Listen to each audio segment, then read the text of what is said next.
everyone, welcome to SMK TKU PSS TV interview. My name is Devapriya Sandra and I am the interviewer. Today our icon name is Dr. Susanna Sandra Joy. Our team made a video about her, so let's check it out.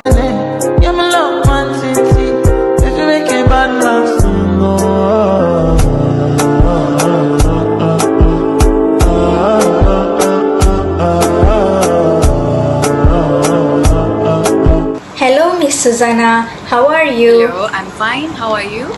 I'm fine, thank you. Okay, now I would like to ask my first question. Are you ready? Yeah. Okay, could you tell us about your days at SMK TKU and some of your experiences at there? Okay, when I was studying in SMK TKU, I remember, I think since Form 1, I was always a prefect. So until I finished my Form 5, I was always a prefect. And otherwise, for my co-curriculum activities, I was active in badminton. And then I was active in other clubs as well, like reading and stuff. So otherwise, I'm not really into sports, but my favorite sports was badminton. So I remember that I used to go to the school on Saturdays to play with my club badminton fellows and all. Yeah, it was a good experience. I had good teachers as well during my school time. Yeah. Oh, that's great, Miss Susanna. Let me ask the second question. How did you handle with stress and pressure when you were in school? Okay, so I was balanced. I had my study time and I had my play and activity time. So I don't force myself all on homeworks alone. If I give, for example, 1 hour for my studies, I will make sure that I have my time where I go and spend time playing or watching TV or something. So by doing something else, I realized that I could relieve my stress in a good way and get back to studies. Next, I'm sure you have someone who motivated you most at that time. Could you please tell us about your motivator? Okay, so since young, my biggest motivator was my mom, because she used to put me in tuitions. If I say that I don't know the subject, I'm very weak in this subject, so she would help me out, find a good tuition for me, sit with me when I'm studying. And if I feel like giving up and all, she's always there to support me, encouraging me. So my mom is my biggest motivator. Oh, that's so sweet. Now, what prompted you to further studies abroad? When I finished my Form 5, I was just looking for opportunities. And meanwhile, I was also doing my own research. Where should I go? What should I do? And just in time, I got this opportunity to study in Russia. So I think it all came in the right time. Oh, that's great, Miss Susanna. Next is, what were the obstacles and dilemmas you encountered as a student in Russia? Okay, the first thing when I went to Russia, I had to learn the language. It's a different language.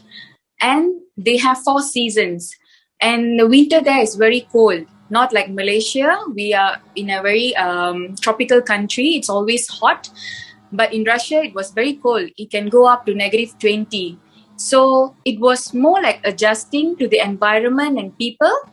And for studies-wise, it was pressurized because a lot to study, but I always make time for myself and do other things, other sports or activities like that. I knew that you're a productive student. Now, out of curiosity, what motivated you to become a doctor?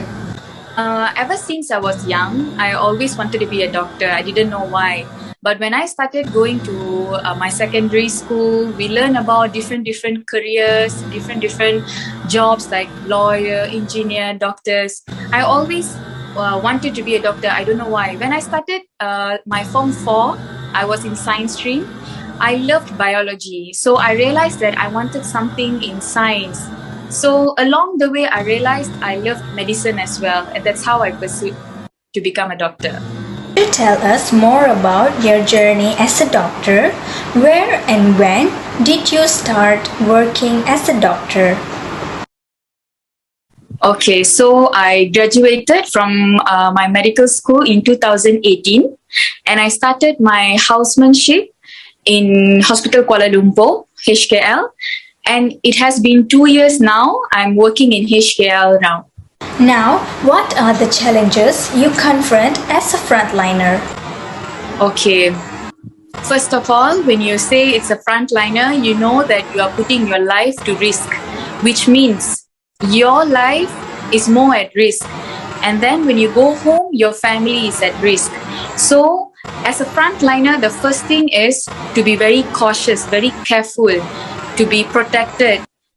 So, being a frontliner, you cannot be playful about it. You have to be very serious and very disciplined in the sense of being protective over the disease COVID-19 and all. And always keep advising people around you and your family to also be protective.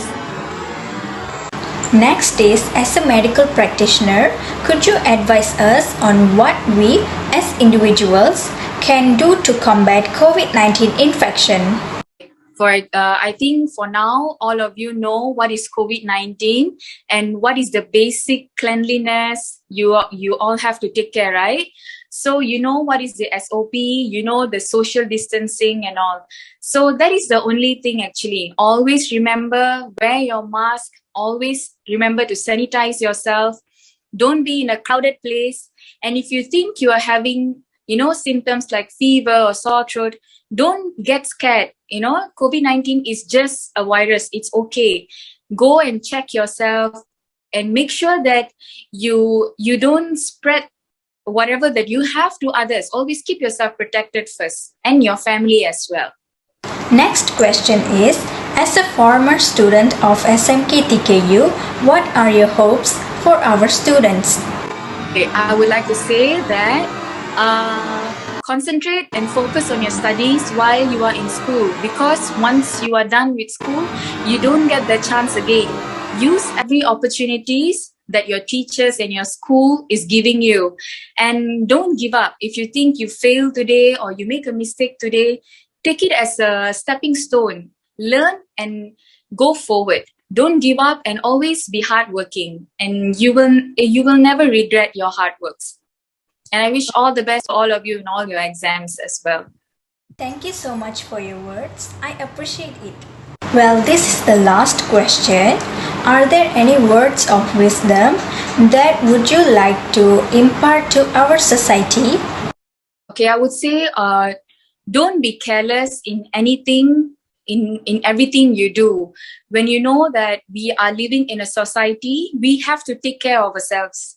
Nobody is going to come and take care of ourselves. So treat someone like how you want them to treat yourself. So always don't be careless, take care of yourself, and also be thoughtful that, don't put others in a danger zone as well, because I'm pretty sure nobody wants to be in a danger zone as well. So love one another as you will love yourself. Okay, that's all we have for today. Thank you, Miss Susanna. We couldn't have pulled this off without you. And also, thank you everyone for spending your valuable time to watch our interview. Hope you enjoyed it. See you guys back soon.